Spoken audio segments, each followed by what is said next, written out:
الرحيم. الحمد لله والصلاة والسلام على رسول الله وعلى آله وصحبه ومن والاه. بارك الله فيكم جميعا وتقبل الله منا ومنكم صالح الأعمال. وقد وصلنا في الحديث في كتاب الله سبحانه وتعالى عند قوله تعالى: وإذ قال ربك للملائكة إني جاعل في الأرض خليفة قالوا أتجعل فيها من يفسد فيها ويسفك الدماء ونحن نسبح بحمدك ونقدس لك قال إني أعلم ما لا تعلمون. هذه الآية أيها الإخوة كثير منكم رب العالمين حينما أراد الله أن يختار آدم لنزوله إلى الأرض أو لوجوده في الأرض اختاره الله تعالى أن يكون خليفة. فرب العالمين قال للملائكة: سأجعل خليفة في الأرض. الملائكة جاوبوا قالوا: أتجعل فيها من يفسد فيها ويسفك الدماء. الملائكة شو مدريهم إنه بني آدم أو بنو آدم أن بني آدم يفسدون ويسفكون الدماء. قال البعض من أهل العلم: كان في الأرض خلق غير آدم وهم الجن، فالجن أفسدوا في الأرض، فلما أفسدوا في الأرض استبدلهم الله سبحانه وتعالى بآدم وذرية آدم. فلما قال الله تعالى للملائكة: إني جاعل في الأرض خليفة، قالت الملائكة قاسوا وجود آدم مثل وجود الجن، قالوا هذول هم مثل ربعهم، مثل هذول هم راح يفسدون في الأرض ويسفكون الدماء. خلينا احنا الملائكة. ليش؟ الملائكة عبادتهم عبادة جبلية، يعني مو بالفطرة عفوا، مو بالعمل، يعني يعملون الملائكة مثل ذاكركم ما سابقا، مثل نبضات القلب ومثل خلاص ما لهم حركة، يعني عبادتهم مو بكيفه، وإنما يعني احنا الآن تريد تصلي تريد ما تصلي، تريد تصلي السنة تريد تصلي الفرض تصلي لك أجر، ما تصلي عليك عقوبة.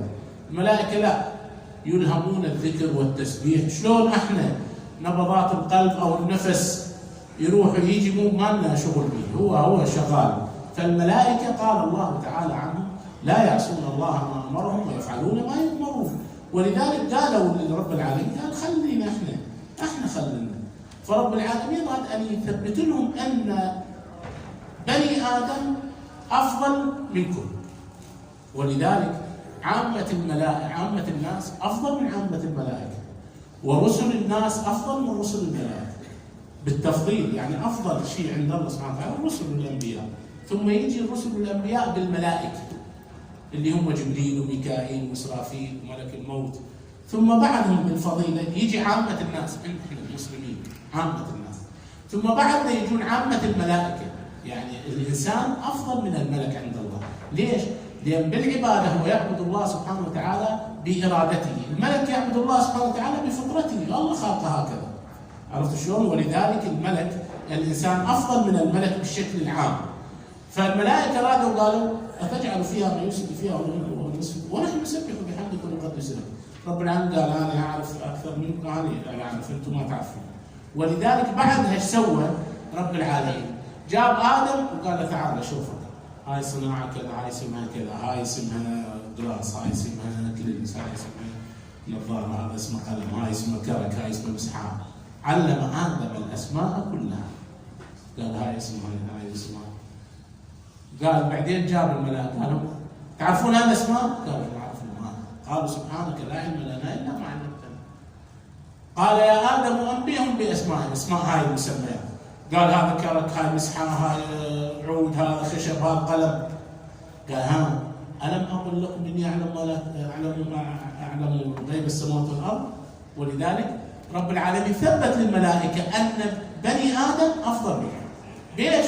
لأن الله تعالى علم آدم الملائكة، علم آدم الأسماء كلها. ولذلك الآية اللي وراها قال: وعلم آدم الأسماء كلها، أسماء المسميات، ثم عرضهم على الملائكة هاي الأسماء، فقال: أنبئوني، علموني بأسماء هؤلاء إن كنتم صادقين. ايش قال الملائكة؟ احنا ما نعرف، مش مدرينا هاي شو اسمها. قالوا: سبحانك لا علم لنا إلا ما علمتنا إنك أنت العليم الحكيم. قال: يا آدم أنبئهم، علمهم يلا الأسماء اللي قلت لك عليها قبل شوي، علمهم يعني. فقال يا آدم وانبئهم بأسمائهم، أي أسماء المسميات.